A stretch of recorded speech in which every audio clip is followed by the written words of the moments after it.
Epilepsia, nueva definición, terminología, clasificación.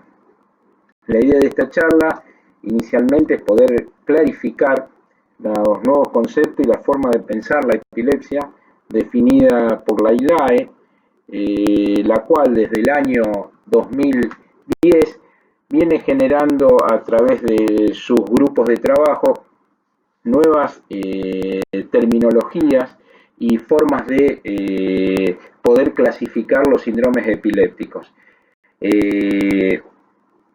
La Liga Internacional contra la Epilepsia, desde su creación en 1909, ha realizado esfuerzos continuos para perfeccionar la clasificación y la terminología, que cobraron mucho impulso con Henri Gastaut en 1960, que propuso nuevos conceptos terminológicos y de clasificación. Un intenso debate se produjo históricamente desde 1985 y donde se presenta una clasificación propuesta por la ILAE y a la que pronto siguió una versión revisada, ratificada en una Asamblea General en 1989. Esta clasificación de 1989 ha sido muy influyente y ha tenido una gran incidencia sobre la atención y la investigación de la epilepsia. Vamos a empezar primero con las nuevas terminologías y definición de epilepsia. En 2005, un grupo de trabajo de la ILAE, a cargo del Dr. Fischer, propone nuevas definiciones para crisis epilépticas y epilepsia. El grupo de trabajo del 2005 define que una crisis epiléptica es la manifestación clínica transitoria debido a una actividad anormal, aumentada y sincrónica de un grupo de neuronas corticales en el cerebro.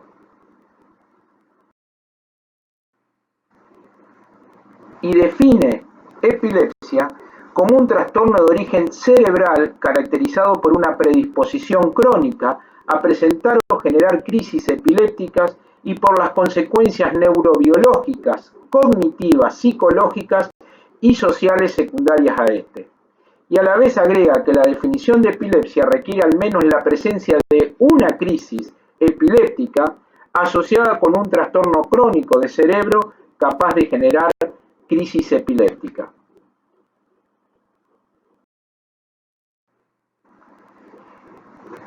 Estas nuevas definiciones son aceptadas por la Asamblea de la ILAE en 2006, que acepta la definición de Fischer y colaboradores y a la vez acepta la de síndromes epilépticos por edad de inicio, que veremos más adelante en la charla.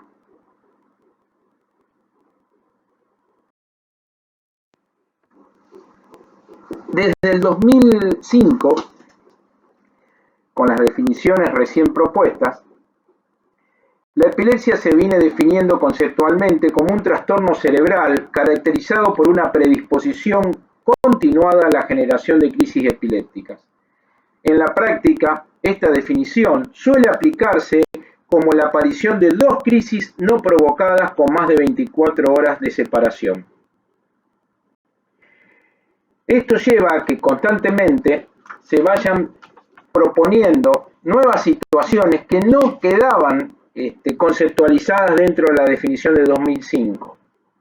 Entonces, hay motivos para ampliar la definición de epilepsia.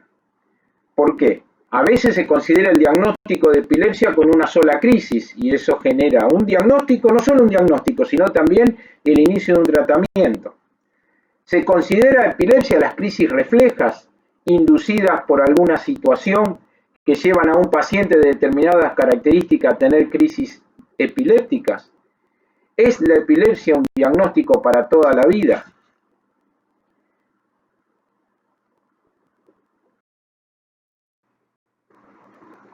Esto lleva a que en el año 2014 el Dr. Fischer proponga una definición práctica de epilepsia. Clarificamos anteriormente que la definición del 2005 es una definición conceptual y la ILAE le encarga a este grupo de trabajo que formule una definición operativa de epilepsia.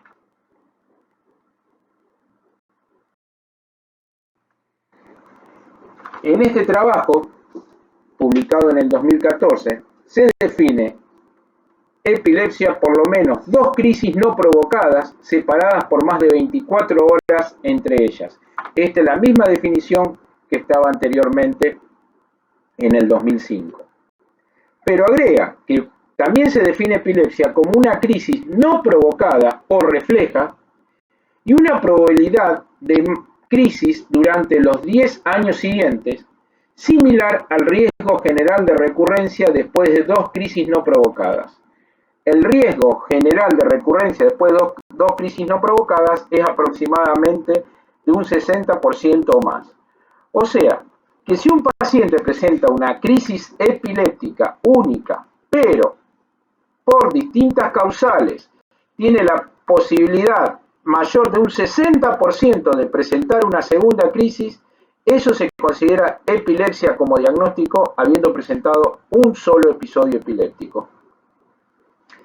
Agrega en la definición a las epilepsias reflejas que por lo menos 2 crisis en el contexto de una epilepsia refleja también son epilepsia y si no también agrega el diagnóstico de un síndrome epiléptico edad dependiente.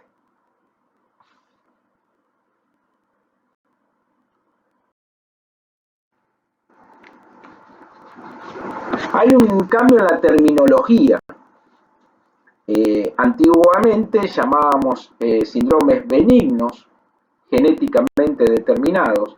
Actualmente, y por la evolución de muchos de estos síndromes con formas atípicas, como por ejemplo la epilepsia infantil con foco centrotemporal, la denominábamos epilepsia benigna de la infancia con foco centrotemporal.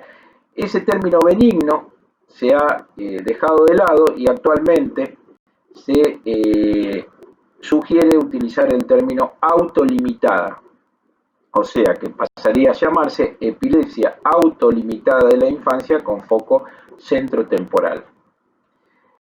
Otro cambio terminológico es que la epilepsia se considera enfermedad y no desorden o trastorno, porque esto generaba muchas dudas y daba a considerar que la epilepsia era algo pasajero, transitorio, y sabemos que muchas epilepsias, en un porcentaje importante, tienen un diagnóstico de por vida y esto genera una enfermedad crónica. O sea que la epilepsia, básicamente en la actualidad, es una enfermedad.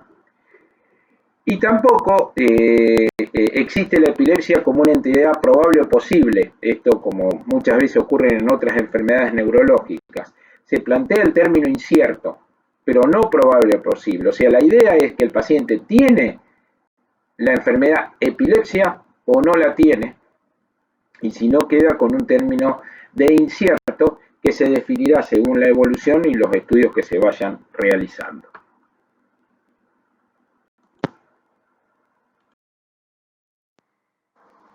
Es importante tener en cuenta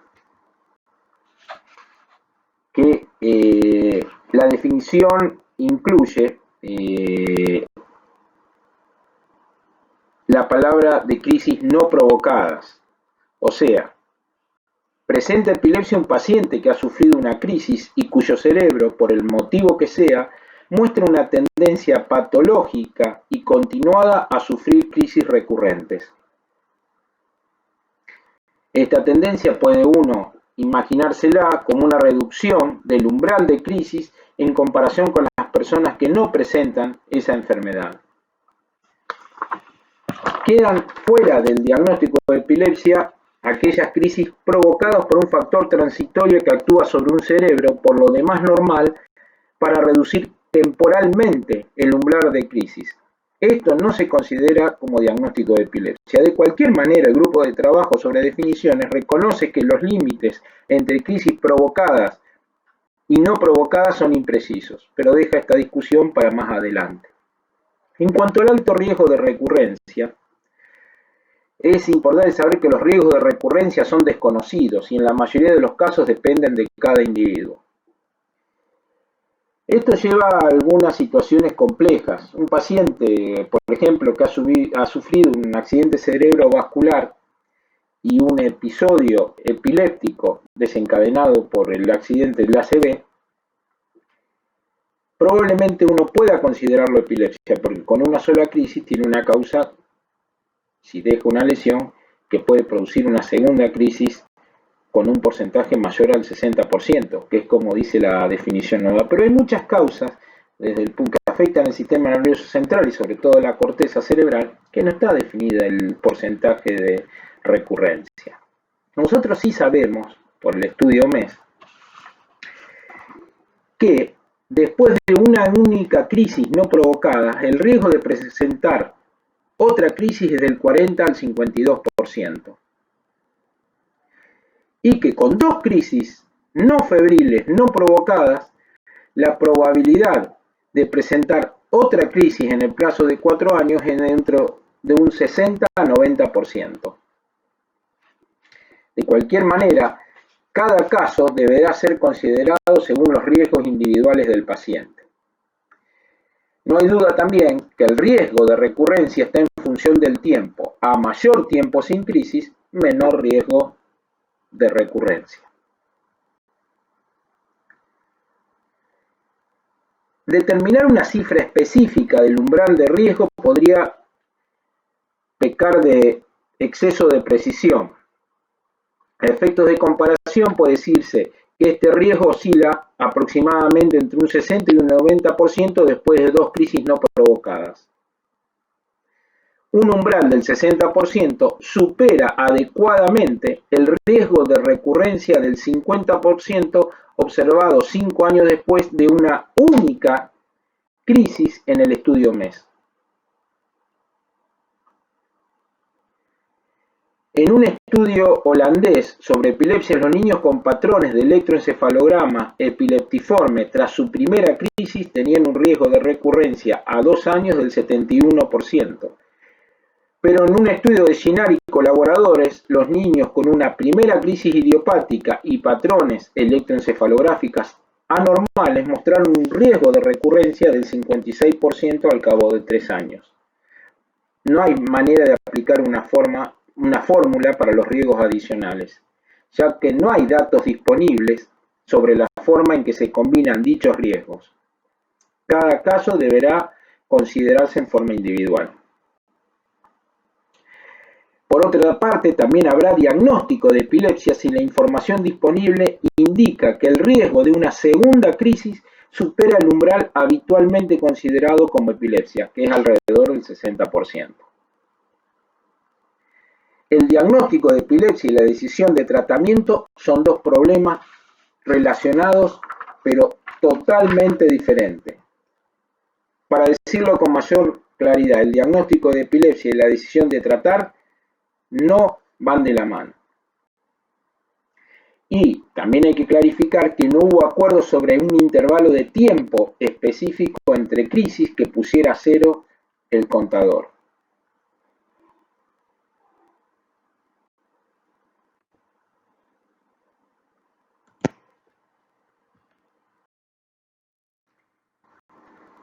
Recurrencia y resolución de la epilepsia. Como dijimos, hay estudios, 347 niños de al menos 5 años de remisión completa, incluido al menos 5 años libres de anticonvulsivos, presentaron 6% de recaídas tardías. Trabajo de Berg y colaboradores del 2011. Después de una primera crisis no provocada, 80-90% de las personas que repiten una segunda crisis la tienen durante los 2 años siguientes al debut. Después de una segunda crisis no provocada, la mayor recurrencia está en los 4 años subsiguientes, siendo mucho menor en años posteriores. Y un estudio del Reino Unido identificó un riesgo de recurrencia a 3 años de un 44% con un periodo de 6 meses libres de crisis. 32% de recurrencia con un periodo de 12 meses libres de crisis y 17% de recurrencia con un periodo de 18 meses libre de crisis. O sea que a mayor tiempo, menor probabilidad de recurrencia en estos pacientes.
También, la ILAE propone una nueva definición de epilepsia resistente.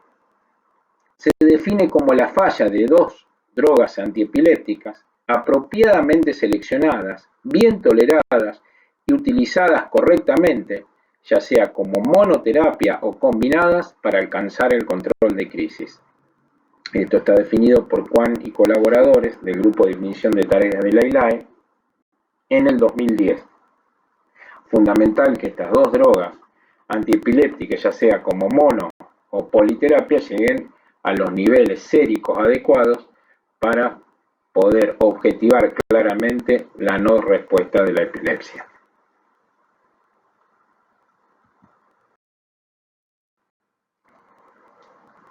¿Qué consecuencias nos trae la nueva definición de epilepsia? Uno las puede dividir en positivas y negativas. Las positivas es que mejora la definición desde el punto de vista clínico. Nosotros antes necesitamos sí o sí dos crisis no provocadas para definir epilepsia.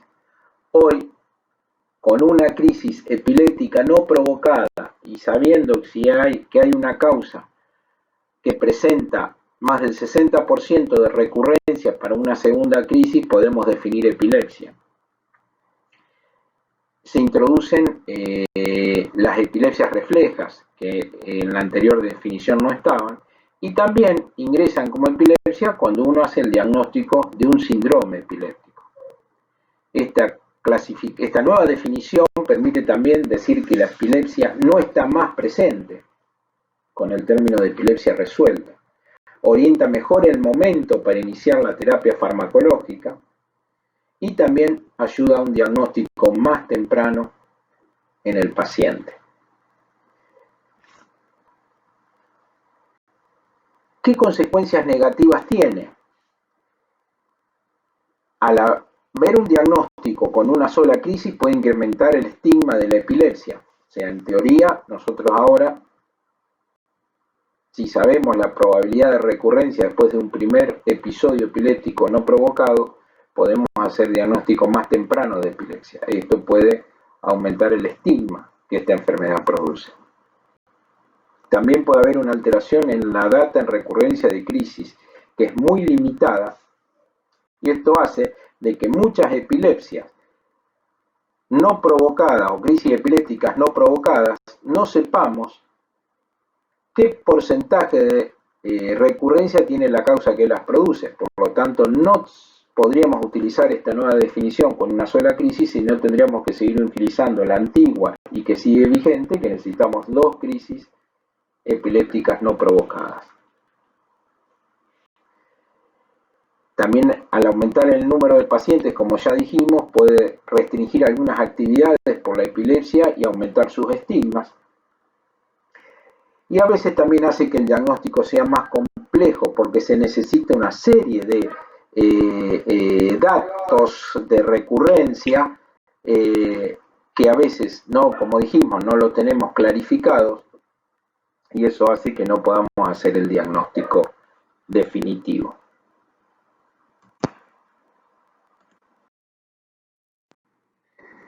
Siguiendo con la charla, vamos a hacer alguna presentación de casos prácticos que nos sirvan para entender un poquito mejor la terminología nueva. Mujer de 25 años que presenta 2 crisis epilépticas con 1 año de diferencia. ¿Tiene epilepsia? Esta persona presenta epilepsia según la definición antigua y según la definición nueva. Esto no queda ninguna duda.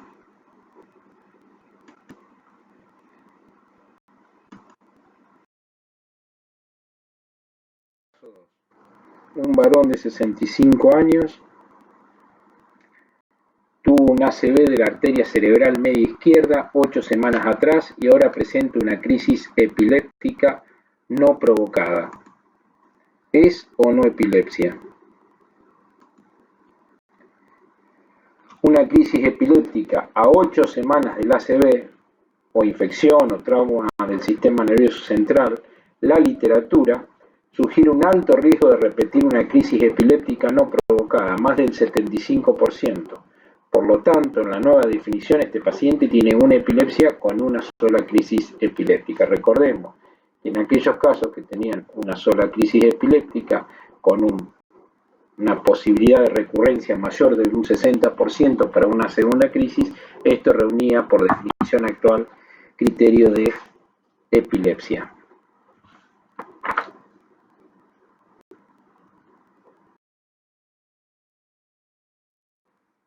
Caso 3. Varón de 16 años. Tiene 2 crisis epilépticas con 3 días de diferencia jugando videogames con marcada expresión lumínica. Nunca había presentado crisis previas. Electroencefalograma con paroxismos generalizados con la estimulación lumínica. ¿Es o no epilepsia? Este adolescente tiene epilepsia de acuerdo a la nueva definición, no con la antigua, por la predisposición anormal a tener crisis epilépticas frente a estímulos lumínicos, lo que llamaba crisis reflejas, en este caso una epilepsia fotosensible.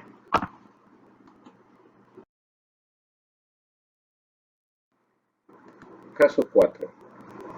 Mujer de 23 años que presenta crisis epilépticas al inicio del sueño de movimiento facial, cialorrea y disartria a los 8, 9 y 12 años de edad. EEG con espigas centrotemporales, sin tratamiento antiepiléptico desde los 16 años. ¿Tuvo o no tuvo epilepsia? ¿Está resuelta su epilepsia?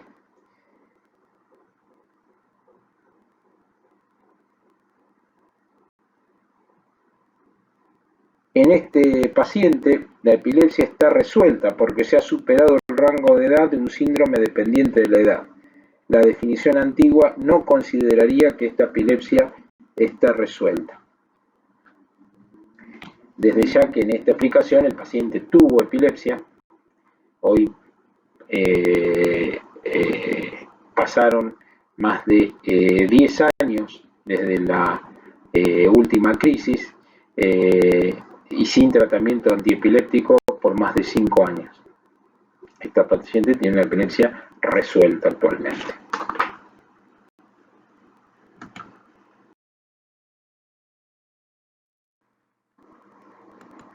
Caso 5. Un varón de 40 años que presenta crisis epiléptica con movimiento de mano izquierda que progresa a crisis tónico-clónica. Única crisis, resonancia de cerebro con una displasia cortical y periventricular frontal derecha, una displasia tipo heterotopía. Electroencefalograma con espigas frontales derechas.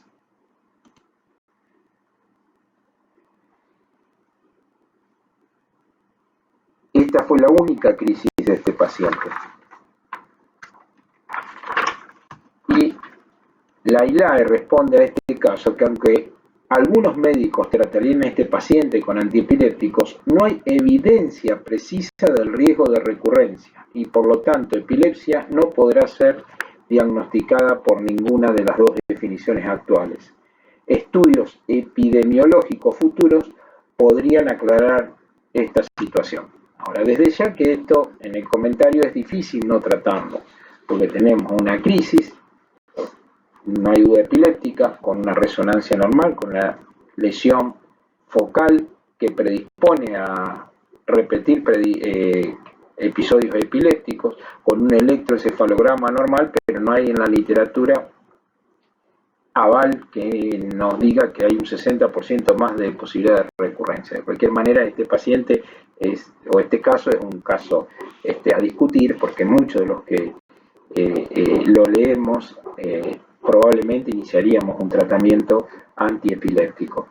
De cualquier manera, por la definición actual, esto no tendría diagnóstico de epilepsia hasta que no repita un segundo episodio y entraría en la definición tanto por la antigua como por la nueva.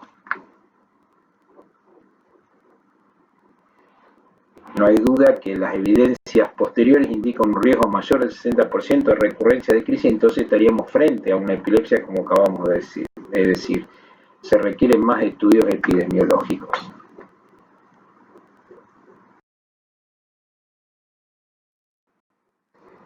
Caso 6. Mujer de 70 años que presenta una crisis epiléptica no provocada y tiene antecedente de otras crisis a los 20 años. Electroencefalograma, resonancia y antecedentes familiares sin particularidades. ¿Es o no epilepsia?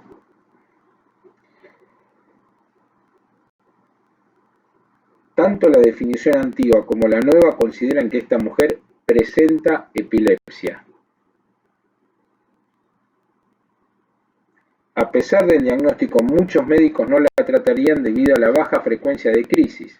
Si las investigaciones mostrasen de alguna forma que las dos crisis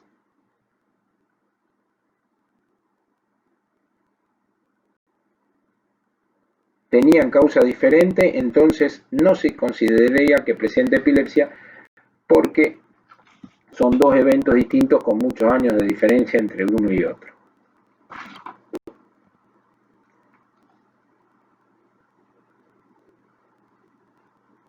Muy bien, llegado a este punto, vamos a seguir adelante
Muy bien. Comenzando la segunda parte de la charla de clasificación de epilepsias y síndromes epilépticos, no hay duda que la historia de las clasificaciones se ha basado en gran medida en las observaciones sagaces y opiniones de expertos. La primera gran clasificación se publicó en 1960 y se actualizó oficialmente por última vez en 1981 para las crisis, que fue la que lo hizo fue la Comisión de Clasificación y Terminología de la ILAE. Y en 1989 se hizo la clasificación para las epilepsias, que fue la Comisión de Clasificación y Terminología también de la ILAE en 1989. La mayoría de estas clasificaciones se basan en conceptos que en su mayor parte son anteriores a las modernas tecnologías de neuroimagen y genómicas y a los conceptos de la biología molecular. Este tipo de clasificaciones están en permanente revisión y no hay duda que son un proceso dinámico que va acorde a los nuevos conocimientos y a una mejor comprensión de este grupo heterogéneo de enfermedades.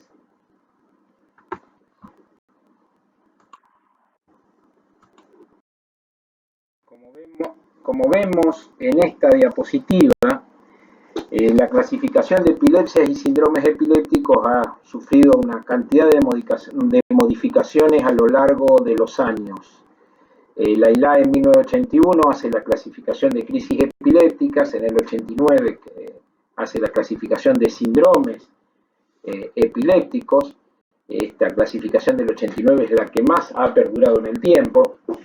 Luders en el 98 hace una clasificación por fuera de la ILAE, de clasificación semiológica del tipo de crisis, introduciendo algunos conceptos y terminología distinta a la propuesta por la ILAE. En el 2001 Engel hace una propuesta de crisis epilépticas y síndromes epilépticos para incluir síndromes frecuentes que no estaban dentro de la clasificación y que desde el punto de vista de los epileptólogos se necesitaba incluir para poder dar diagnósticos más precisos, tratamientos más certeros. En el 2005 Fisher y colaboradores vuelven a hacer, como ya vimos en la primera charla, una nueva definición de epilepsia que fue aceptada en el 2006. Engel en el 2006 vuelve a presentar un reporte del grupo de clasificación, nuevamente con la finalidad de incluir nuevos síndromes epilépticos. En el 2010 la doctora Berg presenta la revisión de terminología y organización de crisis y epilepsias. En esta fundamentalmente hay algún cambio de terminología y conceptos, pero no se hace básicamente un cambio en las entidades sindrómicas de la epilepsia ya reconocidas, y se hace una actualización al informe de Engel del 2006. En el 2014 Fisher, como ya vimos también, presenta una nueva definición clínica práctica de crisis y de epilepsia, y esto a lo largo de los años no hay duda que ha ido generando múltiples discrepancias y conflictos con colegas a favor de un tipo de clasificación, otros de otra. Creo que la ILAE tiene la idea de orientar a los epileptólogos con este tipo de herramientas, con la finalidad de que la mayoría hablemos un idioma en común, con definiciones más prácticas y certeras, y con palabras más precisas, que no generen en el paciente ninguna duda en cuanto al diagnóstico, pronóstico y tratamiento.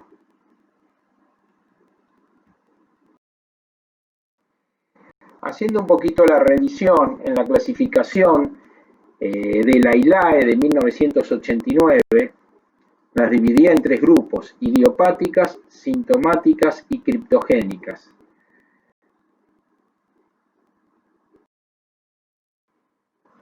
Y desde el punto de vista del enfoque clínico, teníamos la convulsión aguda sintomática secundaria a alguna afección repentina del sistema nervioso central, como un traumatismo, hipoglucemia, meningitis, etc. O la epilepsia, que la dividía en idiopática, probablemente genética, con un desarrollo neuromadurativo normal, examen neurológico normal, con neuroimágenes normales y un electroencefalograma característicos del síndrome idiopático. Una forma sintomática o secundaria a un insulto del sistema nervioso central que se mantenía en el tiempo, podía tener antecedentes personales o un examen neurológico con déficit o unas neuroimágenes anormales. Y después un tercer grupo que llamaba criptogénica o de origen oculto, secundaria a una lesión no demostrable, ni por antecedentes ni por imágenes. Se sospecha una lesión por evolución o por forma de presentación, pero no había ningún estudio que objetivara la etiología de la epilepsia. Estos eran los tres grupos en donde la clasifica la ILAE en 1989.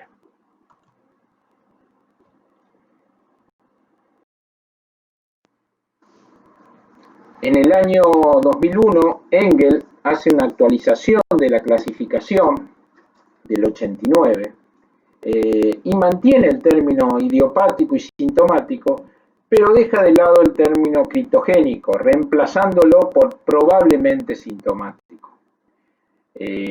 Como sospechando claramente de que este grupo de epilepsias, en donde no encontramos una etiología definida, alguna causa sí o sí producía la epilepsia, y probablemente en el futuro, con nuevos estudios y nuevas tecnologías, se pudiera descubrir. También cambia la terminología, desterrando las epilepsias parciales, llamándose focales, y también define el término de encefalopatía epiléptica en el 2001.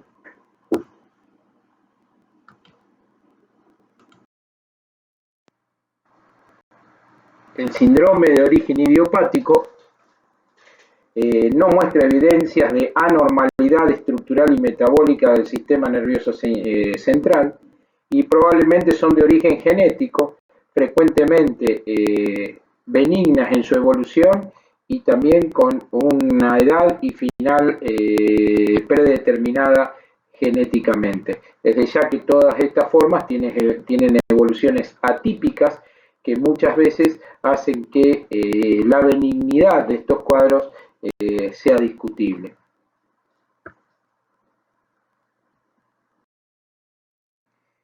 El otro grupo que se mantiene es el de síndromes sintomáticos o probablemente sintomáticos. El cerebro ha sido afectado por etiologías específicas cuyas manifestaciones son crisis epilépticas. Esto desde un cuadro infeccioso, desde un accidente cerebrovascular o un trauma. Y uno puede objetivar claramente mediante neuroimágenes fundamentalmente una lesión que sea la responsable etiológica de la epilepsia. Y después, como habíamos dicho, desaparece el término criptogénico o epilepsia criptogenética y aparece el término de epilepsia probablemente sintomática que reemplaza la anterior y sigue siendo de origen oculto, pero esto deja más claro que seguramente hay alguna causa no objetivada hasta el momento que es la que produce la epilepsia.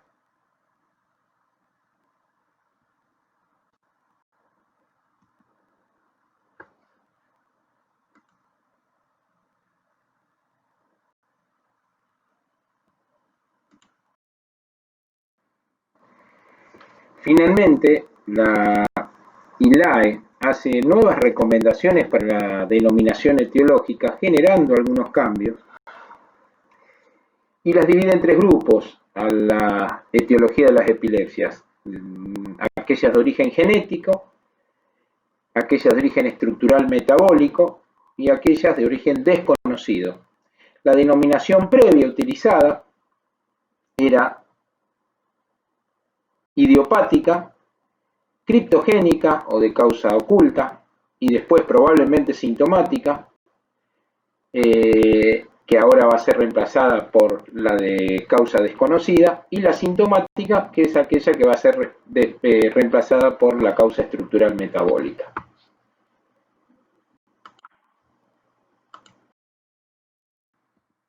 El concepto de genética se basa fundamentalmente en que la epilepsia es el resultado de una alteración genética conocida. Las crisis epilépticas son la principal manifestación de su trastorno. Y como evidencia clara, el estudio de genética molecular específico o evidencia de apropiados estudios con casos familiares. La genética no excluye la posibilidad de que factores ambientales contribuyan al trastorno. Básicamente, el concepto de epilepsia genética es que la epilepsia es el resultado directo de un defecto genético que se conoce, se supone que existe, en el que las crisis son el síntoma fundamental de esta alteración.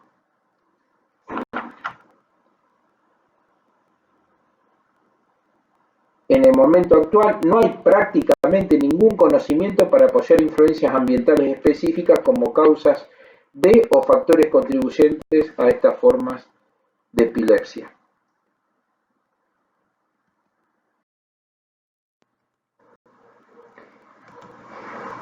En la causa estructural metabólica, el concepto se basa en que hay un trastorno distintivo o enfermedad estructural o metabólica que lo produzca. Esto es objetivable. Por ejemplo, esclerosis tuberosa. Y como evidencia debe estar demostrado el mayor riesgo y asociación de epilepsia con esta condición etiológica. Justamente la esclerosis tuberosa es uno de los diagnósticos en donde uno puede tener dos etiologías, porque no hay duda que esto tiene una etiología genéticamente determinada y demostrable, pero a la vez es una patología que puede producir lesiones estructurales y generar una epilepsia que sea estructural secundaria a las lesiones que produce. O sea que esto puede tener, según el origen de la epilepsia, las dos causas subyacentes, tanto genética como estructural metabólica.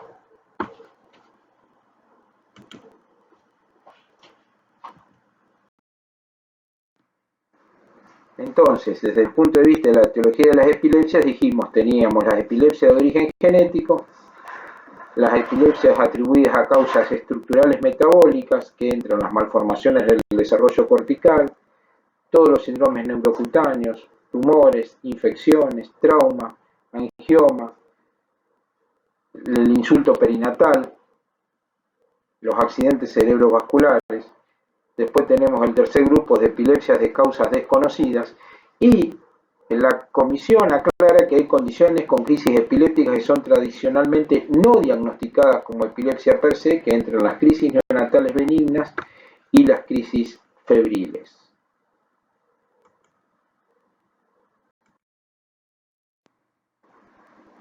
Resumiendo, en el trabajo de Engel y colaboradores en el 2001, la ILAE termina definiendo crisis epiléptica en vez de convulsión, termina definiendo lo que es un síndrome epiléptico, termina definiendo la epilepsia como enfermedad, bien definida la etiología, define el concepto de encefalopatía epiléptica, define el concepto de síndromes epilépticos benignos, tratándose de aquellos que tienen una respuesta fácil o no necesita tratamiento y muchas veces remite sin secuelas.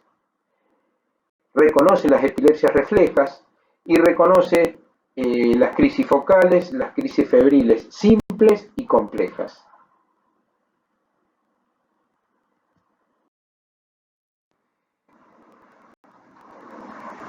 Y en el 2001 la ILAE también acepta dentro de la clasificación algunos nuevos síndromes epilépticos, como epilepsias focales idiopáticas del lactante, las epilepsias focales familiares, autosómicas dominantes, las epilepsias focales sintomáticas o probablemente sintomáticas, las epilepsias generalizadas idiopáticas, las epilepsias reflejas, las encefalopatías epilépticas, las epilepsias mioclónicas progresivas y las crisis convulsivas que no necesariamente cumplen criterio de epilepsia.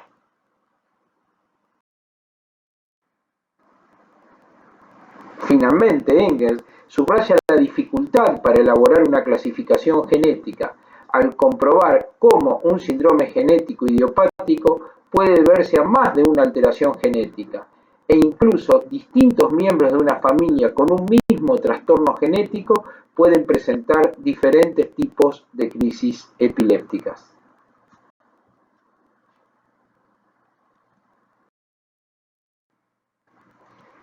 En definitiva, en asamblea, la ILAE en el 2006 acepta las definiciones de Fisher y colaboradores y también aceptan los síndromes epilépticos por edad de inicio. Y esto es el cambio que se produce con el ingreso de algunos nuevos síndromes en la clasificación del 2006. La ILAE en el 2006, como decíamos, acepta introducir los síndromes epilépticos por edad de inicio y los divide en periodos neonatales, en la lactancia, en la niñez, adolescencia, algunos tipos de epilepsia con menor relación con la edad, algunas condiciones especiales y las condiciones que no requieren diagnóstico de epilepsia, que ya sabíamos eran las convulsiones neonatales benignas y las convulsiones febriles. Esto nos ayuda a dividir las epilepsias, fundamentalmente muchas genéticas que tienen edad de inicio predeterminado y que sabemos que se dan en un periodo específico de la infancia o la adolescencia. Toda esta clasificación sindrómica tiene mayor utilidad para el área neuropediátrica que para el área de adultos.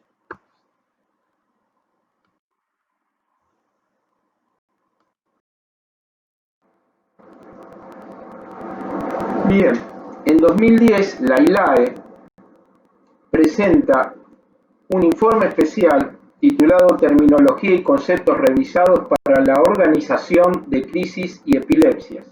Este informe fue realizado por la Comisión sobre Clasificación y Terminología, que trabajó entre 2005 y 2009. En este informe, la Comisión aclara que no se hacen cambios, excepto los referidos a la nomenclatura, a la lista de entidades de epilepsia, síndromes, que ya fueron reconocidos y actualizados en el informe del grupo de trabajo de Engel en el 2006. Fundamentalmente, se basa, como dice el título, en más que una clasificación, en una nueva forma de organización de crisis y epilepsia. La intención de la comisión es proporcionar nuevas terminologías y conceptos que reflejan mejor el conocimiento actual de la epilepsia y luchar, sobre todo, por mantener una claridad y simplicidad para que los términos se refieran a cualidades únicas de la epilepsia y no sean una mezcla de diferentes conceptos y dimensiones. También tratan de no aceptar suposiciones y afirmaciones como base para la clasificación y también reconocer que hay áreas de la epilepsia en donde no hay conocimientos o información suficiente para tomar decisiones.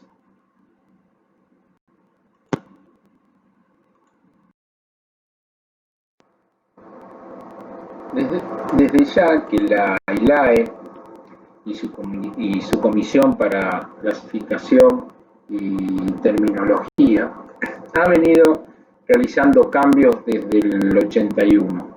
Muchos de estos cambios tienen que ver, por ejemplo, con el reconocimiento de las crisis neonatales, que que ya están dentro del esquema propuesto de clasificación. Se han agregado las crisis de ausencias mioclónicas y las mioclonías palpebrales, que antes no eran reconocidas. Se reconocieron los espasmos como espasmos epilépticos. Esto ya se había reconocido en el 2001. Y el término espasmos epilépticos para darle un término más general a los espasmos, ya que no solo aparecen los espasmos infantiles, sino que se sabe que hay espasmos en pacientes mayores. También la otra cuestión que se ha ido modificando es la distinción de los distintos tipos de crisis focales, antiguamente divididas en parciales simples y parciales complejas. Esto se ha eliminado completamente. En la actualidad, la idea es reconocer qué tipo de alteración de conciencia existe durante la crisis o otras características discognitivas, tratando de puntualizar sobre la localización y progresión del evento ictal, con la finalidad de saber diagnóstico diferencial de eventos epilépticos versus no epilépticos, etc. Y en esta nueva revisión de la ILAE, publicada en el 2010, los principales cambios y modificaciones tienen que ver con el lenguaje y estructura para la organización de las epilepsias. Plantea claramente la diferencia entre crisis generalizadas versus focales, que ya vamos a profundizar. En cuanto a la etiología, dividiéndolo en las tres etiologías ya descriptas, las epilepsias genéticas, las estructurales o metabólicas y las de origen desconocido. La otra cuestión es especificar los diagnósticos, la recomendación de la nueva terminología y también esta nueva visión en cuanto a la organización de las epilepsias y crisis epilépticas. No se realizan en esta publicación del 2010 cambios en síndromes electroclínicos, se continúa realizando el diagnóstico como previamente lo hacíamos con Lennox-Gastaut, por ejemplo, epilepsia ausencia de la infancia, y claramente deja explícito la comisión que un diagnóstico no es lo mismo que una clasificación.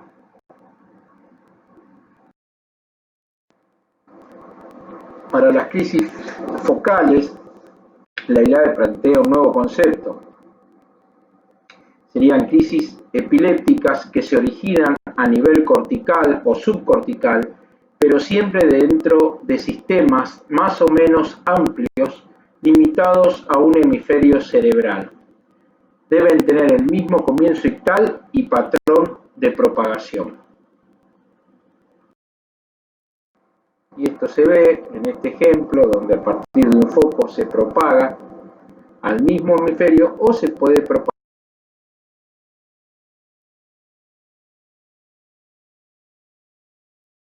al hemisferio contralateral.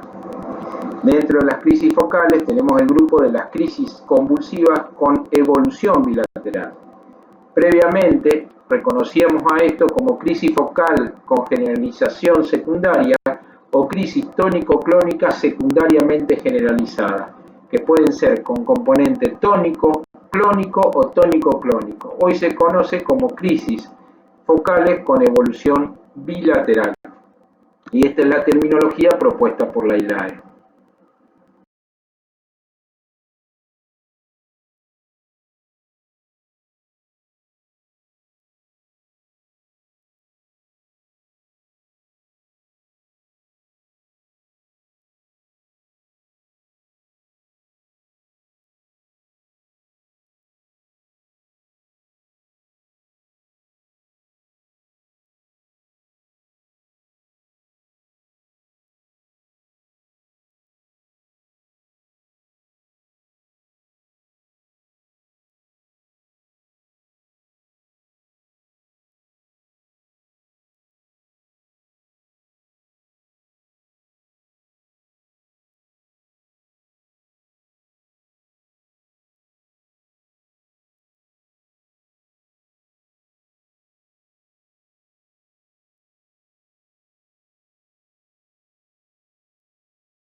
Cuando vemos en el ejemplo, a partir de un grupo de neuronas, estas tienen distribución de un mismo hemisferio y bilateralmente a través de las redes neuronales. Esto es lo que define en la actualidad como crisis generalizadas.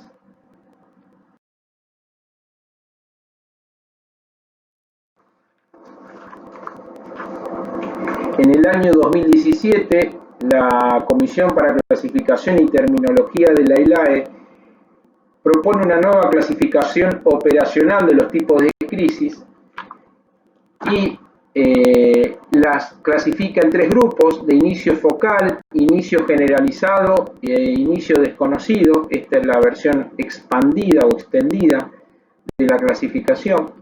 Las de inicio focal con preservación de la conciencia o con conciencia alterada, y en esto aclara que con preservación de la conciencia eran las que conocíamos anteriormente como crisis parciales simples, y las que tienen conciencia alterada como crisis parciales complejas. Y pueden ser de comienzo motor o inicio motor con automatismos, crisis atónicas, clónica, espasmos epilépticos, hiperkinética, mioclónica o tónica, y de inicio no motor que pueden ser autonómica, con detención del comportamiento, cognitiva, emocional, sensorial. Y estas pueden ser focal y evolucionar a una forma bilateral tónico-clónica. Esto es lo que anteriormente se conocía como crisis focal secundariamente generalizada. Y las de inicio generalizado se dividen en motoras y no motoras. Las motoras pueden ser tónico-clónica, clónica, tónica, mioclónica, mioclónica, tónica, clónica, mioclónica, atónica, atónica y espasmos epilépticos. Vemos que los espasmos epilépticos están tanto en las focales como generalizadas porque no hubo acuerdo en cuanto a su inicio. Y dentro de las motoras, que se presentarían como ausencias o episodios de pérdida de contacto, se dividen en típica, atípica, mioclónica y la ausencia con mioclonía palpebral. Y después está la de inicio desconocido, que pueden ser motoras, tónica, clónica o otro fenómeno motor, y no motoras con detención del comportamiento. Y hay un grupo como no clasificada.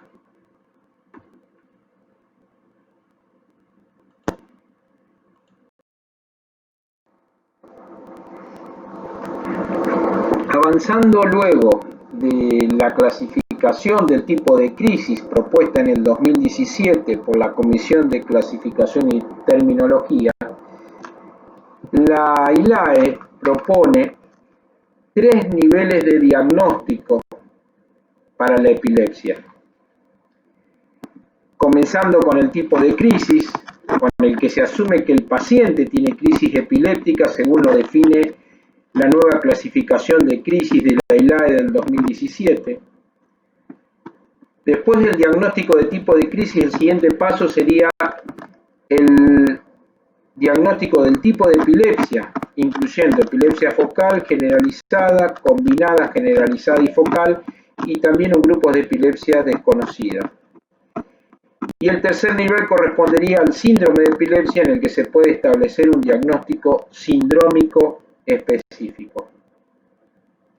Esta nueva clasificación incorpora la etiología a lo largo de todas las etapas y desde ya recalca la necesidad de considerar la etiología en cada etapa diagnóstica, ya que a menudo esto tiene implicancias significativas para el tratamiento.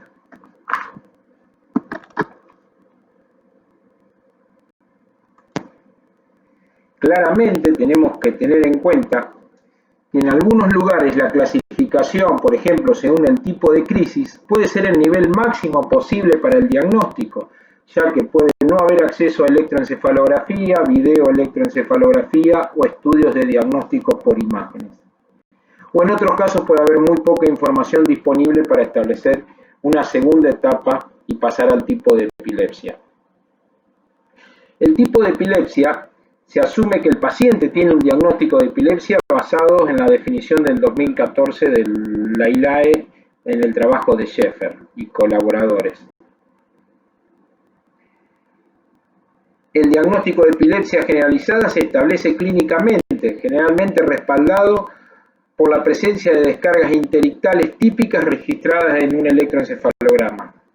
Y aclara la ILAE que se debe tomar precauciones con pacientes que presentan crisis tónico-clónicas generalizadas con electroencefalograma normal. Se incorpora el nuevo grupo de epilepsias combinadas, generalizadas y focales. Y acá también aclara que el tipo de epilepsia puede ser el nivel final de diagnóstico alcanzable cuando el médico es incapaz de establecer un diagnóstico del síndrome de epilepsia.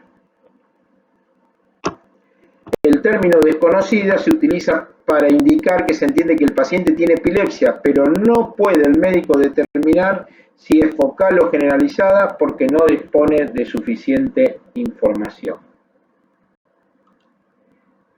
El tercer paso sería el síndrome epiléptico. Esto hace referencia a un conjunto de características de tipo de crisis electroencefalográficas y de diagnóstico por imágenes que suelen presentarse juntas. Esto es lo que hace a la terminología síndrome electroclínico, que la ILAE ha tratado de reimponer.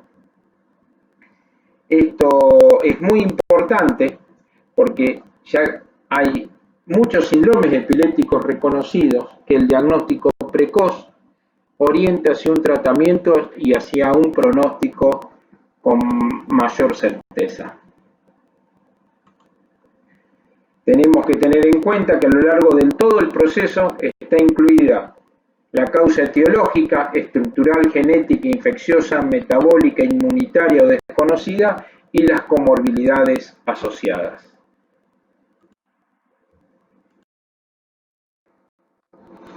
¿Cuáles son los futuros desarrollos en la clasificación de las epilepsias? Nueva actualización de la terminología y conceptos de la clasificación para ser consistentes con la comprensión actual de las epilepsias en la práctica clínica. Actualmente no hay una clasificación basada en los aspectos biológicos de las epilepsias. Las epilepsias se pueden organizar en una forma flexible y multidimensional según el propósito, por ejemplo, edad, etiología, tipo de convulsión, anormalidades del electroencefalograma, etc. Y los esfuerzos futuros en la clasificación dependerán del conocimiento de nuevos mecanismos biológicos y de cómo estos actúan en el fenómeno epiléptico.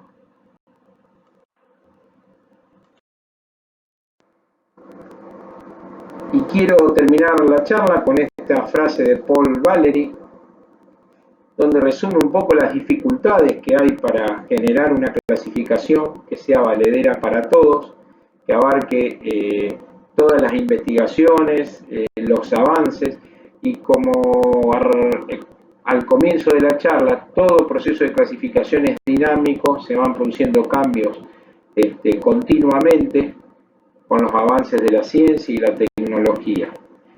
La realidad es que creo que se deben realizar clasificaciones que sean útiles para el paciente para determinar precozmente diagnóstico, tratamiento y pronóstico.